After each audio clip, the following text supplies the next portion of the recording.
Hello, welcome to Chapter 7. So, this week we're going to be talking about medical records and health information technology. First up, we'll talk about medical records. So, medical records are a collection of data recorded when a patient seeks medical treatment. You can find them in pretty much all different types of healthcare settings, so dental offices included. So the purpose of them, they are actually required by licensing authorities to track, document, and maintain patient data both inside and outside of a healthcare facility. They help to provide documentation of a patient's health from the time they are born to the time that they die. It also provides a foundation for managing a patient's healthcare. Doctors are allowed to just look back and see what was done in the past, what surgeries they may have had, medications, things like that. They also serve as legal documents in lawsuits. So if a patient is suing a doctor because they think they may not have done something properly, the doctor is able to use their medical records almost as proof of what they did, and vice versa. If the patient can also use the medical records and say, like, look, this wasn't done even though I was billed for it, something like that. And then lastly, they also provide clinical data for education and statistic tracking, things like that, just as a teaching tool for healthcare professionals as well. So there are electronic records. They are, I don't want to say fairly new, but obviously many years ago, paper records were kept, and now things are moving more electronically based.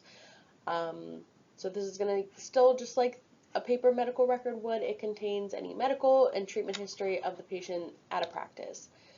So the EHR, the electronic health record, is that digital version, and you can easily share information with other doctors, practitioners, which is really nice with electronic methods.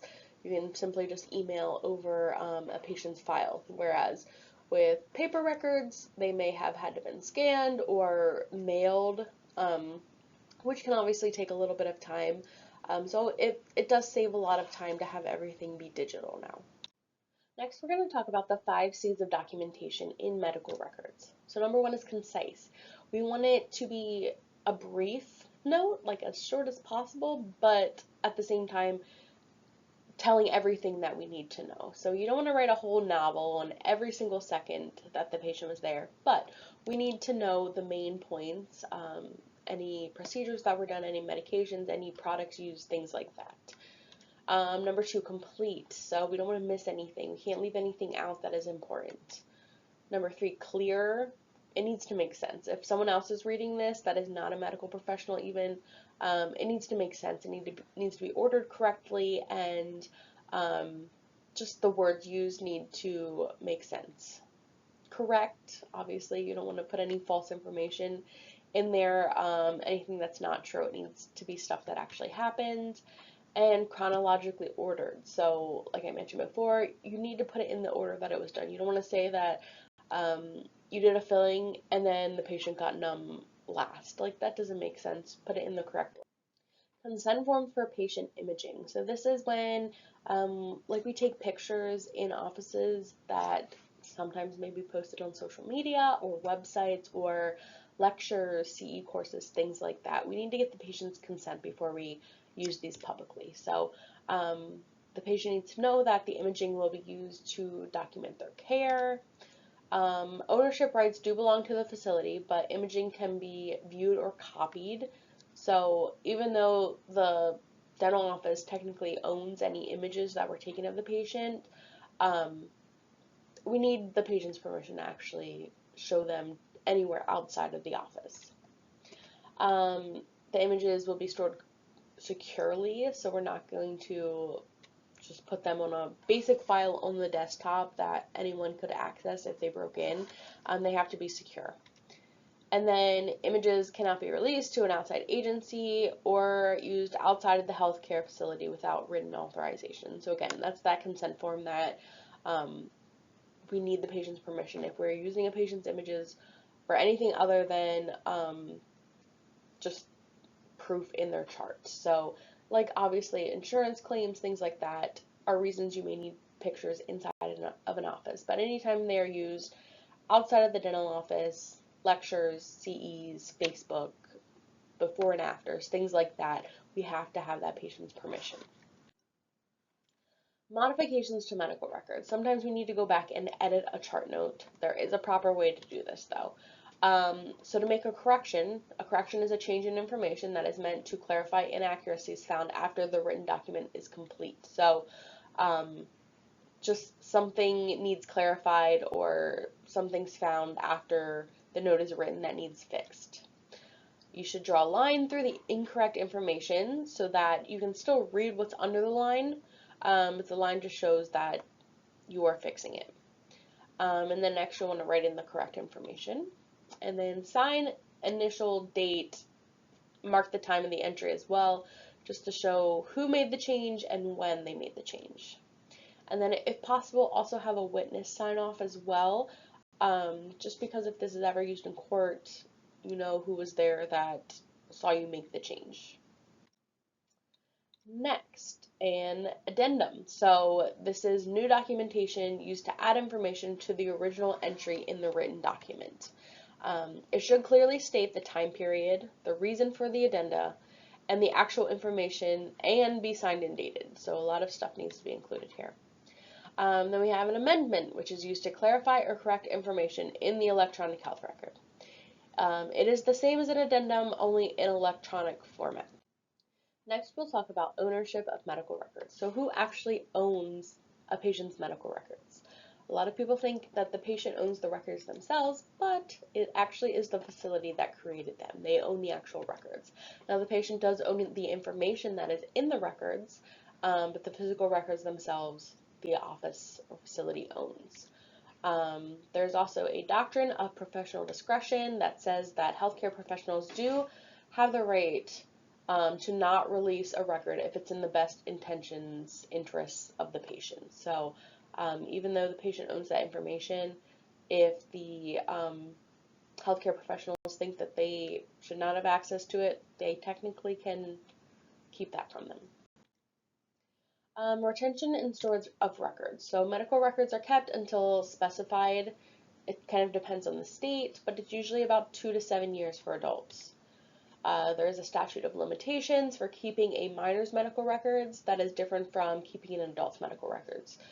Some states do specify the specific time period, 3 to 5 years, after the patient reaches the age of majority, which is around 18. But again, it is a state-by-state thing. Not all states will be the same. And then most physicians do retain records indefinitely as they can affect future treatment. So even if there is a statute of limitations that the office only has to keep records for 3 to 5 years, it doesn't mean that after those 5 years, they no longer have any. Most do opt to still keep them anyways, just so they can refer back to them if needed. And then it also helps to establish a retention schedule. So if a patient hasn't been seen in a few years, you can look back and see when the last time they were there. Destruction of medical records. So there is no single standard for the destruction of records, but here are some different ways that they could be destructed. Paper records can be burned, shredded, pulping, or pulverizing them. So you are just essentially destroying the paper itself. Microfilm, like different x-rays, things like that, you can recycle or pulverize them. Laser discs, pulverizing. Computerized data, demagnetizing. DVDs, shredding or cutting. Magnetic tapes, demagnetizing. And then you also have to maintain documentation of the destruction, so how it was destructed and when as well. Routine release of medical information. So obviously if we're doing insurance claims, medical information needs to be released, which is very standard. Transferring to other physicians, so if a patient is choosing to get a second opinion or even going to a specialist, things like that, we obviously have to release this information to the other physician. And use in a court of law, so if something gets subpoenaed and the court is asking for the medical records, we have to send it. Consent for release of medical information. So the main purpose of obtaining a patient's consent for release of medical information is to protect their privacy We only want to be sharing sensitive health information with authorized individuals as well. So this kind of goes back to HIPAA, where we can't just be sharing patients' information without their knowledge or anything that's identifying them without their knowledge or permission. And the consent form also ensures an ongoing communication process between the patient and their healthcare provider.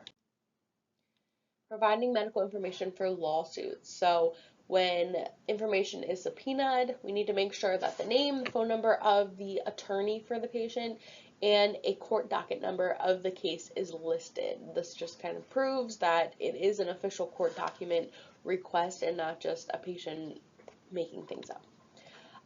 We need to verify the copy is the same as the original in every single way. No changes can be made versus the original and what is sent. Verify the patient named was a patient of the physician named. And verify the trial date, time on the subpoena as well. Notify the physician that a subpoena was received. Check that all records are complete. Document number of pages in the record and itemize contents. So we should be looking through the whole record and making notes. Like if we're sending this as an email to the lawyer or the courts, it's not super necessary to itemize things because it's pretty clear. But if we're like printing papers out, there should be one paper that says like, okay, on page 3 is the note from the specific date. On page 4 is the referral to the specialist, things like that. It lays out exactly what every page of content is. We should offer a sworn testimony on record if instructed by the court. So kind of like a verbal recollection of what happened. So alcohol and drug abuse records, they're a little bit different. Federal law protects patients with histories of substance use disorder. Specific written permission is required to access these documents, and only the information specifically requested should be released. So authorization to release HIV records is a little bit different as well. So the authorization should be in writing. It should include patient's name, address, and date of birth. The patient or guardian should sign the authorization. Only information specifically requested should be released. Requests for information should be witness dated and include the name, address, and signature of the party requesting information and the party asked to release. Requests for information should include a specific description of the information that is needed and the purpose for which the data will be used, and the patient may rescind their consent at any time. Health information technology. It refers to the electronic systems healthcare professionals and patients use to store, share, and analyze health information. Health information technology and meaningful use. So the process of meaningful use, stage 1 was 2010 to 2013, where providers were starting to adopt this process, and e-prescribing as well, medications. Stage 2, which is started in 2014 to current day, deals with interoperability, which is the ability of computer systems or software to exchange and make use of information. So basically health information exchange. And then stage 3, 2015 to current, improves patient access by the use of patient portals. So if you go to your doctor now, you may notice that on their online website, they may have a patient portal where you can log in and access all of your health records, your health summaries, visit summaries, medication lists, things like that. And then in April 2018, Meaningful Use was renamed to Promoting Interoperability Programs, or PI. Health information technology intent. So health information technology is intended to, 1, create faster, more accurate prescriptions, allow for faster information sharing. Gone are the days where you have to mail paper documents. You can just send it at the click of a button now. Reduces paperwork, reduces unnecessary tests, allows for better follow-up and better follow-through as well from the physician-provider standpoint. Provides secure access to information. That's huge with HIPAA nowadays. Sending things in the mail, anyone could access that mail. Now with health information technology, you generally need a password and a username, and as long as you don't give that information to anyone else, you should be the only one allowed to access that information. Patient portal. So a portal is a secure website for the patient through the provider's office or health system. patients have a username and password that is secure. They should be the only ones that know that username and password. Patients may be able to download and share information, make appointments, request prescription refills, all at the click of a button right at their computer. They don't even need to call, which is huge. Other health information technology legislation. So in 2015, there was the Medicare Access and CHIP Reauthorization Act, otherwise known as MACRA, which was legislation that established the Medicare rewards for physicians using value over volume. So they weren't going to get paid anymore for how many patients they see, but rather the quality of care that they provide to the patients they do see. And then there's also the 21st Century Cures Act, which supports medical research and defines and clarifies interoperability. Health information technology and social media. So Facebook, Twitter, blogs, and wikis are examples.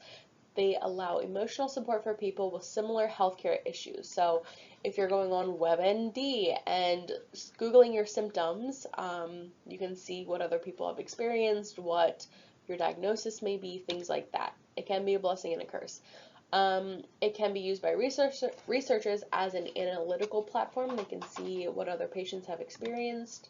It builds awareness of healthcare issues and voice in broadcasting opinions. It may capture patient satisfaction and feedback, and is being used by healthcare organizations for training purposes as well. And providers use to remind patients of upcoming appointments, so that can be helpful as well. And then last, we have health information technology and telemedicine.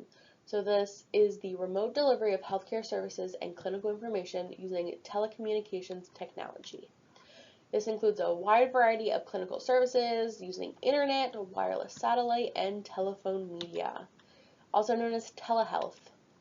Services include primary care and specialist referral services, remote patient monitoring, consumer medical and health information, medical education, and maybe a combination of social media and clinical services platforms. So I feel like telehealth is becoming a bigger thing.